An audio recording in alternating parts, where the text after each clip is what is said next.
Hey guys, welcome back to super fast English academy. दोस्तों, आज की इस वीडियो के अंदर आज मैं आपको इस इंग्लिश का एक स्पेशल टेस्ट लेके आया हूं और इस वीडियो के अंदर आपको 20 क्वेश्चंस आपको अटेम्प्ट करने होंगे और उसमें से आपको सिर्फ 15 नंबर आपको लेके आना है। यदि आप 15 नहीं ला पा रहे हैं तो मतलब आपका इंग्लिश के अंदर जो सेक्शन है इंग्लिश का वो कमज़ोर है। तो ट्राई करिएगा कि आप 15 जो है लेकर के आएँ और बाकी मैं अपने पेपर को इससे स्टार्ट करता हूँ, ठीक है। तो देखिएगा, सबसे पहला जो क्वेश्चन है वो है यहाँ पर 29 और 29 में क्या करना है आपको, इसमें से एरर बताना है कि कहाँ पर किस पार्ट में एरर है और वो क्यों है। इस सब का जवाब आपको आना चाहिए। देखिए, इसे आप पढ़ेंगे कि आई एम हैविंग 3 चिल्ड्रन। इसे पढ़ कर के समझ में आ रहा होगा, वो ये बोल रहा है कि मेरे पास 3 बच्चे रहे हैं, ऐसा बोल रहा है। तो ये तो गलत है ना। इसका मतलब जो है कहने का वो ये है कि मेरे पास 3 बच्चे हैं।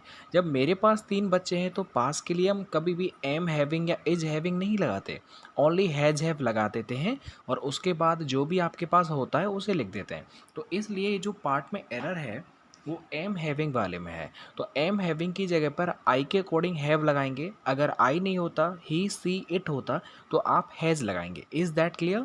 तो यहाँ पर खाली हैव आना चाहिए, क्योंकि देखिएगा, पजेशन दिखाने के अंदर कभी भी कंटिन्यूस फॉर्म का इस्तेमाल नहीं करते, सिर्फ हैज़ हैव दिखाते हैं। चलिएगा, आगे बढ़ जाएगा। अब ये आपने किया होगा, उम्मीद है सही किया होगा। इसके बाद देखिएगा, all mangoes in the basket are overripe. अब यहाँ पर समझिएगा इसमें क्या गलती है। पहले आप ये देखो, ऑल मैंगोज ये प्लूरल है तो यहाँ पर प्लूरल वर्ब आ रही है और ये किस में रखे हुए हैं, बास्केट में रखे हुए हैं।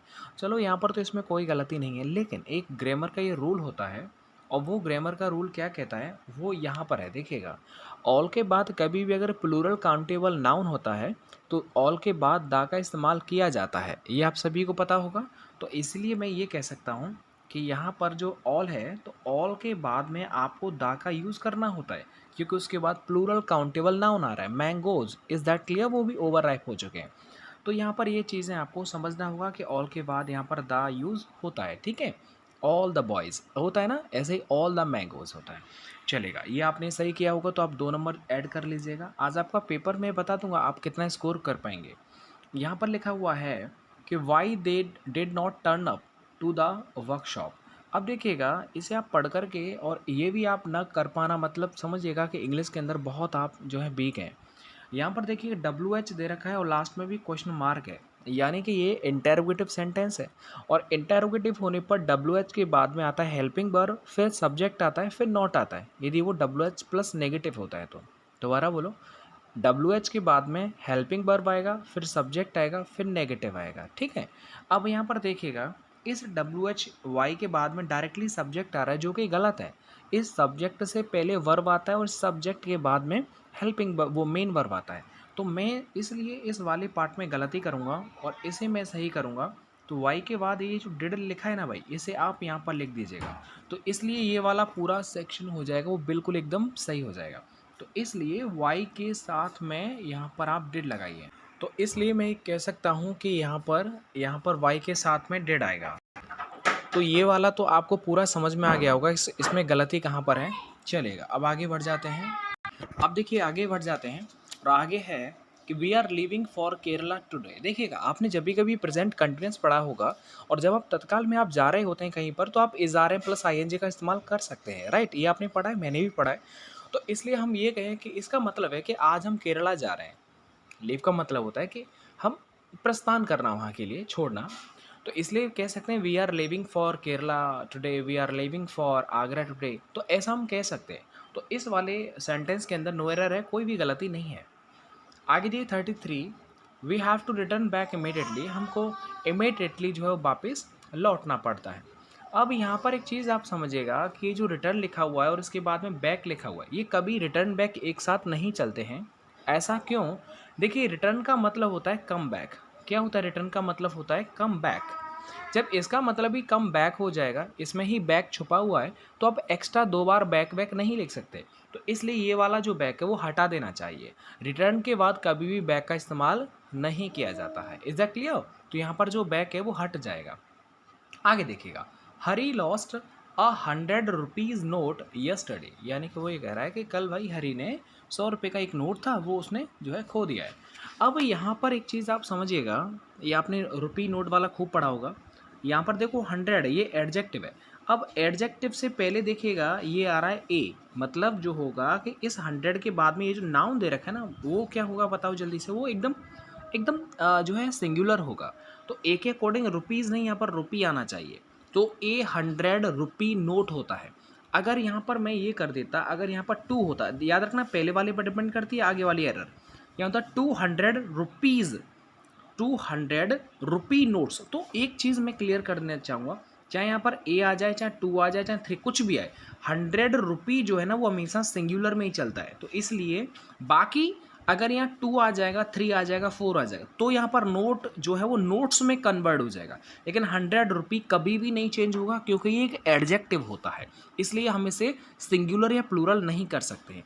Is that clear? तो बी वाले पार्ट में एरर हो जाएगा। चलिएगा अब आगे और भी अच्छे क्वेश्चन। अब देखिएगा फिल इन द ब्लैंक्स हैं और इनको आप अच्छे से पढ़िएगा, कोई भी गलती मत करिएगा, आप आराम से वीडियो को रोक करके आगे बढ़िएगा क्योंकि आपको 20 में से 20 लेके आना है। आज आपको पैसेज मैंने इसमें इंक्लूड नहीं किया। अब देखिएगा यहाँ पर लिखा है they live the 5th floor, यानी वो ये कह रहा है कि वो 5वें फ्लोर पर रहते हैं। तो किसी चीज़ के ऊपर है ना, फ्लोर के ऊपर फ्लोर मतलब ऑन आएगा, तो यहाँ पर वो 5वें फ्लोर पर रहते हैं, तो इसलिए मैं ये कह सकता हूँ कि यहाँ पर ऑन आ जाएगा। इसमें तो कोई दिक्कत नहीं है, live on the 5th floor, right. आगे बढ़ जाएगा, ये लिख रहा है अमेरिका वॉज बाय कोलम्बस, यानी वो ये कह रहा है इनडायरेक्टली कि अमेरिका की खोज कोलम्बस के द्वारा किया गया था। अब एक बात समझिएगा कि अब ये इसमें कन्फ्यूजन में होता है ना, ए वाला राइट है, इन्वेंट नहीं आएगा। इन्वेंट का मतलब होता है आविष्कार करना। भाई अमेरिका की कोई आविष्कार थोड़ी किया, उसे तो खोजा गया था कि कौन से आइलैंड कहाँ पर ये मिलेगा, किस द्वीप पर मिलेगा, कहाँ पर मिलेगा, तो ये खोजा गया था, राइट। तो इसलिए मैं डिस्कवर्ड कह सकता हूँ। अब आप पूछेंगे सर जी फाउंड क्यों नहीं आ सकता? देखो वॉज बार है, ये पैसिव है, थर्ड फॉर्म आएगा, तो इसलिए माफ़ी चाहूँगा, फाउंड तो आ ही नहीं सकता, थर्ड फॉर्म वाली भी कोई बात नहीं है, यहाँ पर जो वो डिस्कवर्ड वाली बात है। आगे बात देखिए, वो फाइंड का फाउंड चलेगा, कोई दिक्कत नहीं, लेकिन वहाँ पर आ नहीं सकता क्योंकि खोज के बारे में बात की गई, कोई प्राप्त थोड़ी किया गया है। Will you please me a book, वो ये कह रहा है कि क्या आप मुझे कृपया, क्या आप मुझे एक किताब जो है उधार देंगे। तो देखिए जब भी कभी उधार लेने की बात की जा रही है तो यहाँ पर उस जगह पर इस्तेमाल किया जाता है लैंड का। तो लैंड का मतलब होता है उधार देना, क्या आप मुझे एक किताब उधार देंगे, राइट। तो लैंड का मतलब होता है उधार देना, ये एकदम सही है, यहाँ पर कोई भी गलती नहीं होगा। आगे देखिएगा my cousin still arrive Sunday. अब देखिएगा एक चीज़ आप समझिएगा, यहाँ पर कभी भी अगर कोई दिन का नाम आ जाए तो दिन के नाम से पहले हमेशा आपको क्या लगाना है बताओ जल्द से, ऑन लगा देना है। तो इसलिए यहाँ पर ऑन आ जाएगा, क्या आ जाएगा, ऑन आ जाएगा। देखिए एक और देखो, कजिन सिस्टर विस्टर इस तरह का जोड़ेगा ना, तो इसलिए याद रखना कि संडे से पहले, दिन के नेम से पहले ऑन का इस्तेमाल किया जाता है। अब आगे बढ़ जाइएगा, the boys went inside room, ये मैं आपके लिए स्पेशल छोड़ देता हूँ क्योंकि टोटल क्वेश्चंस थे 22, मैंने इसमें 20 रखे हैं, तो इसलिए मैं इसको नहीं बता रहा। अगर आप गलत भी करेंगे तो भी इसका नंबर काउंट नहीं करना है। तो याद रखें इनसाइड द रूम होता है, तो इसलिए बी वाला सही है, ठीक है। इसका आपको नंबर काउंट नहीं करना है अगर सही भी हो जाता है तो। अब देखिएगा यहाँ पर सिनोनियम आपको बताना है, ठीक है। सिनोनियम मतलब सेम मीनिंग वाले इसमें बताना है। उम्मीद करता हूँ कि आपको सभी क्वेश्चन जो है वो याद हो जाएंगे। अब देखिएगा ये लिखा है 40, और 40 को आप कैसे देखेंगे वो आप देखेगा, यहाँ पर लिख रहा है डिलीजेंट, इसे पढ़ेंगे तो ऐसा लग रहा है दिल्ली दिल्ली, और दिल्ली में जो लोग होते हैं वो सच में कैसे होते हैं बताओ, हार्ड वर्किंग होते हैं, मेहनती होते हैं।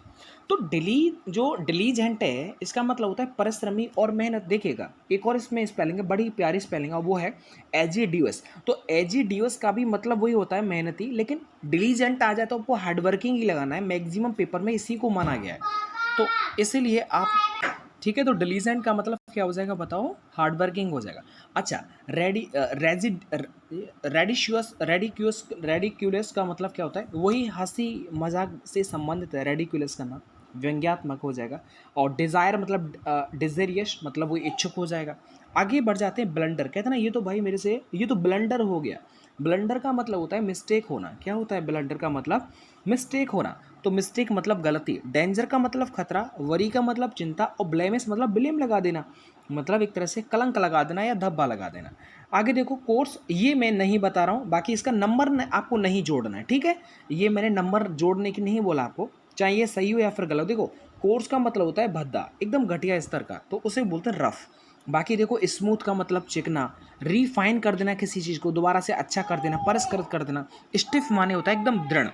चलो आगे बढ़ जाते हैं 43, ये आपको क्या बताना है, 43 में ऑपोजिट बताना है। तो इस चीज़ को आप थोड़ा ध्यान रखिएगा, ऑपोजिट बताना है आपको। यहाँ पर लिखा है ट्राइम्फ। ट्राइम्फ का मतलब क्या होता है देखिएगा, इसको नोट कर लीजिएगा। ट्राइम्फ का मतलब होता है विजय। आपने चुनाव लड़ा, आप जीत गए, एकदम एकदम मस्त, चारों तरफ आपका नाम हो गया, वो ट्राइम्फ है। तो इसका उल्टा क्या हो जाएगा बताओ? डिफीट हो जाएगा, मतलब हार हो जाएगा। तो इसका उल्टा जो है वो ए वाला है, यानी कि ए वाला इज द राइट आंसर। तो ट्राइम्फ का मतलब क्या होता है? ट्राइम्फ है एकदम, मतलब विजय है, एकदम विक्ट्री। बाकी देखिएगा इसमें एक है विक्ट्री माने जीत होता है, सक्सेस माने सफलता होता है, सब्ज्यूगेशन का मतलब उखाड़ फेंकना। तो अब देखो 45 पर आते हैं। रैंशिड, तो रैंशिड का मतलब, अब रेन मतलब बारिश पड़ गई है, बारिश पड़ेगा तो कोई चीज़ रैंसिड फूड हो गया, मतलब बासी, एकदम सड़ा हुआ, बदबूदार, रैंसिड बटर हो जाएगा। तो इसका उल्टा क्या हो जाएगा बताओ? इसका हो जाएगा एकदम फ्रेश हो जाएगा। अब एक और देखो, एक और देखो, स्टील। स्टील का मतलब स्टील चपाती होता है ना, स्टील मतलब वही बासी से संबंधित है। किससे? बासी है, सड़ा हुआ है। एक है डिलीशियस, मतलब स्वादिष्ट हो जाएगा। आगे बढ़ जाए, देखो रिवील, ये बहुत अच्छा है और कई बार रिपीट हुआ है। इसमें से आपको, मुझे नहीं लगता कि आपको 15 में से कम आएगा। रिवील का मतलब होता है खुलासा करना, पोल खोल देना। तो उल्टा हो जाएगा कंसील। तो रिवील का उल्टा क्या होता है बताओ? कंसील होता है। कंसील का मतलब होता है छुपा के रखना। ठीक है भैया, तो रिवील का उल्टा होता है कंसील।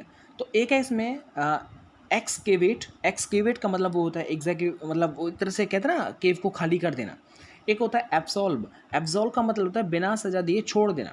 चलो आगे बढ़ जाते हैं, और आगे आपका इडियम्स एंड फ्रेजेस है। ये देखो, फॉल फ्लैट का मतलब क्या होता है आपको बताना है। फॉल करना एकदम, इसका मतलब होता है एकदम चित्त हो जाना, एकदम फ्लैट हो जाना। तो इसका मतलब होता है to fail to produce intended effect, मतलब एक अच्छा खासा इफेक्ट ना छोड़ पाना, मतलब वही फॉल फ्लैट हो गया। तो इसलिए आपका जो डी वाला है वो राइट हो जाएगा। एक है कैरी वेट।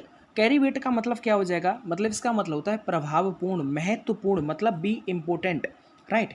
अब आप जो है वजन लेके चल रहे हैं, जाए जाए कोई भी चीज़ वजन लेके अगर आप चल रहे हैं, एक तो आपसे वैसे ही वजन नहीं चलता है, और फिर भी आप अगर लेके चल रहे हैं तो मतलब कुछ ना कुछ इम्पोर्टेंट होगा, तभी आप इस जो है परेशानी को झेल रहे हैं। पासवे का मतलब क्या होता है? डाई, यानी मृत्यु हो जाना। तो डाई हो जाएगा इसका आंसर। एक है टर्न डाउन, ऊपर जा रहे थे नीचे हो गया, टर्न डाउन हो गया। टर्न डाउन का मतलब होता है रिजेक्ट होना, रद्द कर देना, अस्वीकार, मतलब रिजेक्ट जो है वो राइट आंसर हो जाएगा। एक है डाई हार्ड, क्या ना, डाई हार्ड फ्रेंड है। तो डाई हार्ड का मतलब होता है अनविलिंग टू चेंज, मतलब किसी के भी कहने पर वो चेंज ना हो, बिल्कुल भी उसमें कोई परिवर्तन ना हो। जैसे आपके सामने किसी ने, आपके दोस्त ने देखा हाँ आपने चोरी की है, अब उसमें अगर पिटाई लगेगी तो वो कभी भी ये नहीं बता सकता कि हाँ आपने ही चोरी की है। तो ये होता है diehard friend, diehard fans. तो ये हो जाएगा अनविलिंग टू चेंज, ये इसका राइट आंसर हो जाएगा। ठीक है, ये पूरा हो चुका है, ये इसका आंसर किए मैं टेलीग्राम ग्रुप पर अभी सेंड कर दूंगा। यहाँ पर देखिएगा, आपको मैंने 22 दिए थे, 22 में से मैंने आपको 20 का स्कोर पूछा है। तो 20 में से कितना आपका स्कोर रहा ये आप बताइएगा। आपका स्कोर यदि 15 प्लस है, मतलब आप सच में आप बड़े अच्छे हैं, तैयारी आप कर रहे हैं। इसके बाद देखिएगा, आज कौन सा डेट है ज़रा मैं चेक कर लेता हूँ। आज शायद 16 जून है।